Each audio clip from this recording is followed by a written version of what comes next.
karena tugas numpuk. Tapi dari semua itu kita belajar, pelan-pelan kita tumbuh, dan sekarang kita berdiri di titik yang dulu cuma bisa kita bayangin. Titik di mana harus mengucap selamat tinggal. Bukan cuma pada sekolah ini, tapi juga pada versi diri kita yang dulu pernah takut, pernah salah, tapi juga pernah berani. Kami ingin mengucapkan terima kasih untuk guru-guru kami yang bukan cuma mengajar, tapi juga mendengar.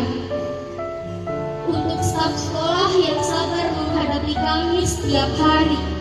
Untuk orang tua dan keluarga yang percaya, bahkan pada saat kami ragu pada diri sendiri.